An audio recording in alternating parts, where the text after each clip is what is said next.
Assalamualaikum warahmatullahi wabarakatuh. Akkam jirtu kabajamtoota jaallatamtoota hordoftoota sagantaa keenya. Guyyaa har'aa bakka ta'e wayii isin daawwachiisuuf isin fuudhee ba'een jira. Buunoo Beddellee baadiyyaa ganda Madaalirraa kaasnee haga magaalaa Beddelleetti waliin daawwanna jechuudha. Kanaafuu nu faana tura, nu hordofaa. Haga xumura sagantaa kanaatti daawwachuun isinaa. Baadiyyaan Buunoo Beddellee baay'ee namatti tola. Baay'ee nama bashannansiisa jechuudha. Kanaafuu biqiloota uumamaa, haala uumamaa, haala taa'ichaa, haala teessuma dachee akkasumas qabeenya uumamachi keessatti argamu ilaaluun baay'ee namatti tola. Kanaafuu isin daawwachiisna waan ta'eef nu faana turaan affeerraa kooti. Warri haaraa taatan YouTube kana subscribe godhaa. Akkasumallee like godhaa akka nama hunda bira gahuuf like fi subscribe gochuu hin dagatinaa isiniin jedhaa. Dhufaadhaa turmaata gaarii. Abbaa Koroo Bullee.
Jamtootaaf jaallatamtoota hordoftoota sagantaa keenya godina Buunoo Beddellee jirra.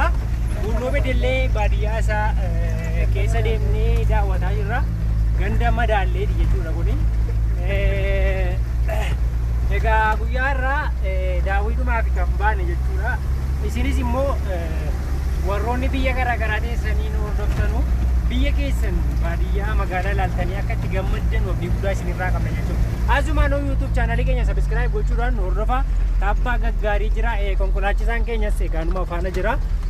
Maaliifuu subscribe gochuu laayikiidhaan egaa jajjabeessaa isiniin jenna. Haala qilleensaa wajjin wantoonni wal qabatanu haalli qilleensaa egaa amma sa'aatii kana boona jechuudha. Caama bokkaan hin jiru, caamsaadha jechuudha. Kanaaf biqiloonni amma tokko baalli isaanii gara goggoguuti jechuudha. Kaan immoo biqiloonni uumamaan bishaan kuufatanu jiru. Ilaagaa bakka babbareedaa baay'ee namatti tolanu kana daawwachuun hedduu namatti tola jechuudha. gaara guddaatu gamatti mul'ata jechuudha. Gaara baay'ee achirra dhaabatamee magaalaan Beddellee akkasuma aanaan Gachii asiin gara kanaan illee akkasii jechuudha. Kallattii kanaan egaa nageenya biyya keenyaa isasumaan isin beeksifna jechuudha. Haalli nageenyas baay'ee bareedaadha. Haalli qilleensaas immoo baay'ee namatti tola jechuudha. Ani qaamaan dhufee daawwachuu kootti hedduun gammada. Isinis immoo isin daawwachiisutti baay'ee gammachuu guddaan qaba. Isiniin jechuun barbaada. Daawwadhaa nu faana tura. Asirratti hanqinni jiru rakkina daandiitu jira jechuudha. Daandiin kun baay'ee rakkisaadha. Dhugaa dubbachuudhaaf qabeenyi jira biyya kana. Rakkinni daandii ammallee qabeenya daandii irratti inuma himama malee himachuun nama rakkisa jechuudha. Baay'ee namatti hin tolu jechuudha. Isa kanaaf qaamni dhimma isaa ilaallatu akka furmaata itti kennu jechuu barbaanna. Asumaan egaa daawwii gaarii isiniin jenna. Daawwadhaa itti bashannanaa baay'ee namatti tola. Qaamaanis akka dhuftanii daawwattanu isiniin jenna. Akka sanatti garuu karaa YouTube chaanalii keenya baadiyyaa magaalaadhaa fi bakkoota garaagaraa isin daawwachiifna. Nu faana turaa isiniin jedha. Ani isin daawwachiisuuf qophiidha.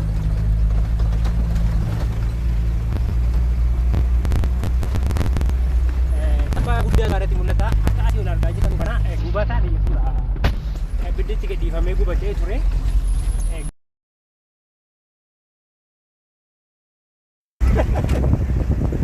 ሳንገናኝ ተደድ ቤት ዱዱር ቤት ነው። ዋይርሌስ ባለገመድ ቤት ነው። ባለገመድ ነው። እኛ ይፍቴቲ ጃበት ወሊስ ባዲ ትሬን ይቦንቀም ይፍቴቲ ጃበት ሎንዳ ወዳ ሎኔ ጋቢ በበሬዳ ቀቡ ለሰ ጋሪ ኬስራቱ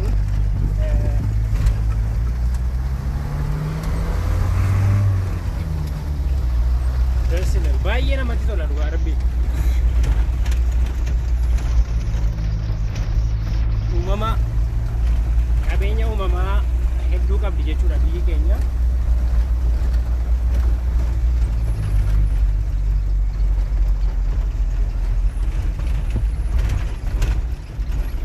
Beddellee shuree gootaa ilaal. Beddelleen shuree gootaa kana fakkaatti jechuudha. Baadiyyaan Beddellee baay'ee namatti tolti.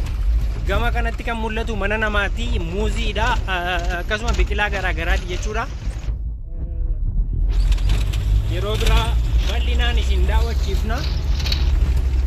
Gama kanatti mana hedduutu mul'ata.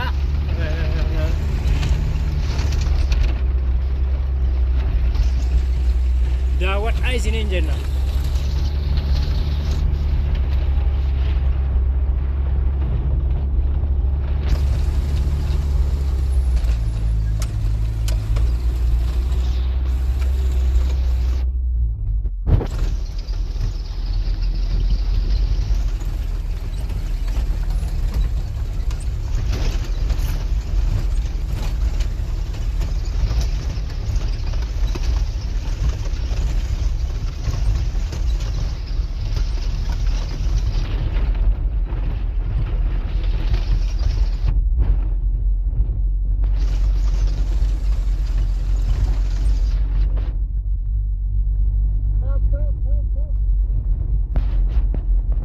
Dakika mah di dama tuh kayak bari dua beta.